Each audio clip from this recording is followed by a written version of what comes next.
We've pulled Jeromy Young back on again from Atomos. I don't know whether you saw yesterday's show, but Jeromy was here talking about the new Samurai blade.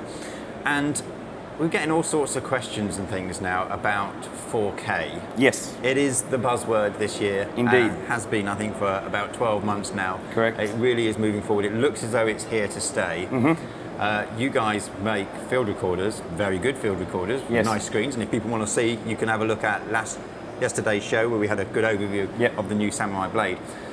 However, 4K, how's that going to affect Atomos and how are you guys moving with that? Yeah, it's a good question, and we get that a lot from our customers. Yeah.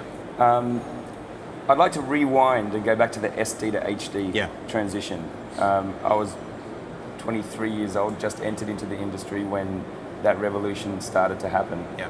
And for 5 years doing global business development, it was the buzzword for many, many years. Yeah. However, the sales didn't reflect the buzz. Sure. Yeah.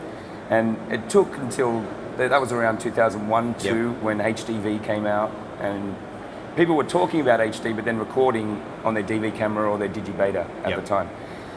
And so what we learned from that was, obviously it takes time for these transitions to occur. Yeah. And what actually happens, if a company puts their resources into development of a future standard, then what often happens is if that doesn't pick up, or the technology change, which the infrastructure change is quite expensive and a very laborious process for companies, production companies, broadcasters to change their infrastructure over. So that takes time, and also takes money.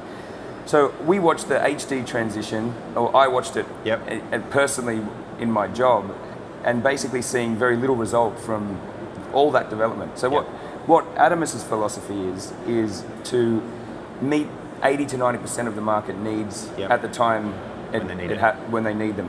We've just seen the first affordable 4K camcorder that emulates the current workflows in HD from Sony and from Panasonic. And they're the first cameras that you can actually record 4K from in a meaningful way at an affordable price, which that's where the masses will pick up the product. Sure. So we believe that's the start of the revolution of 4K.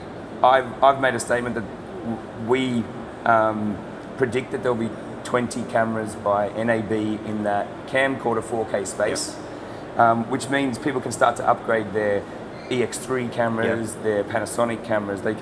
They'll be moving to those. When that occurs, that's when we will jump in, because that's when the masses will be moving. So we believe in 4K.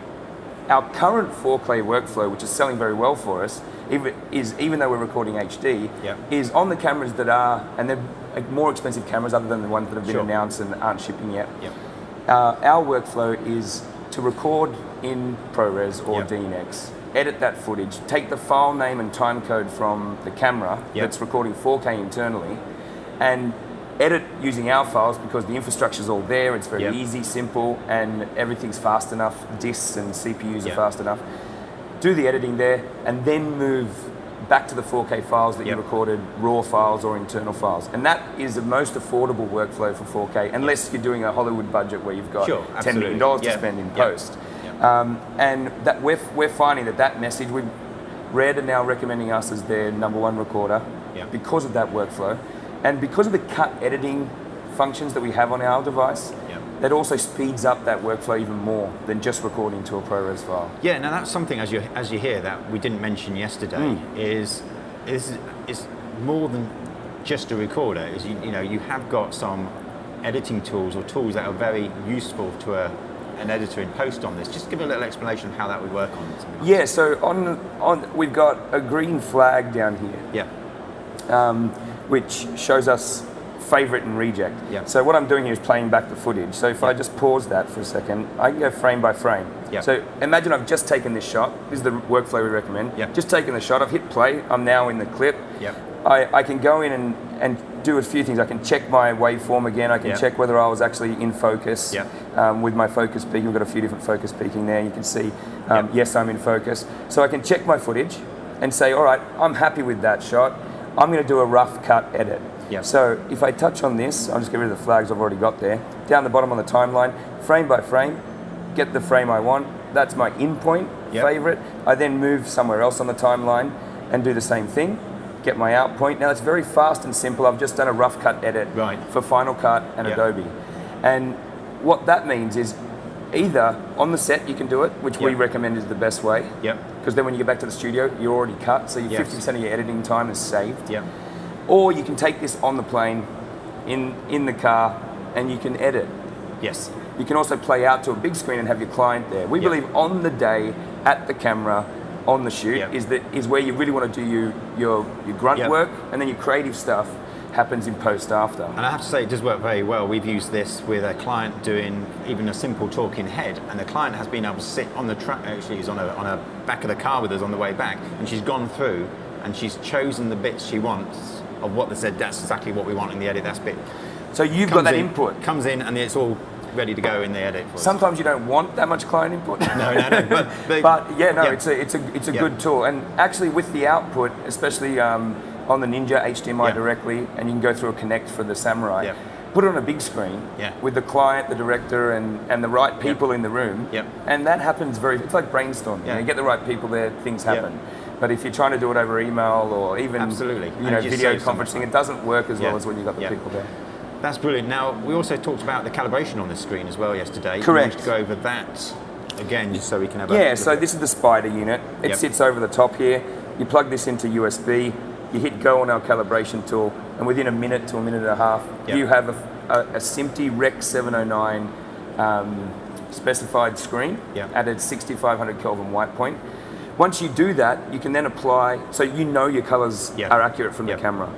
And once you do that, you can apply LUTs over the top of that, i.e. S-Log or C-Log, or you can do your own custom LUT for that project, which a lot of the really creative guys would like to do. So that, we now have a reference that we can stick to. We recommend calibrating once every month. And we think this is a big area that will be a major feature set for monitoring. And we're lucky because we have an operating system behind it. We can program the screen ourselves. We've got control of everything. It's difficult for monitors that are using standard off-the-shelf chips to actually get that functionality in. So we think we've got a pretty big advantage in that marketplace. And that color correction in post is reduced significantly. Brilliant. Jeromy, thank you for coming on. I think you've answered a lot of questions that people are asking, so it's much appreciated taking the time out again to come on. If they want to come and see you here, whereabouts will they find you? Yeah, we're in Hall 9, D25, Stand D25. And of course, the website being? Atomos.com. And everything will be on there that they need to find out. Brilliant. Jeromy, once again, thank you very much for coming on again and talking about it. Go and have a look. I have to say, I use the new blade, this little thing here, this beauty, and I would say definitely a beauty, nearly every day, I think, and absolutely love it. So if you can get your hands on one, I suggest you do.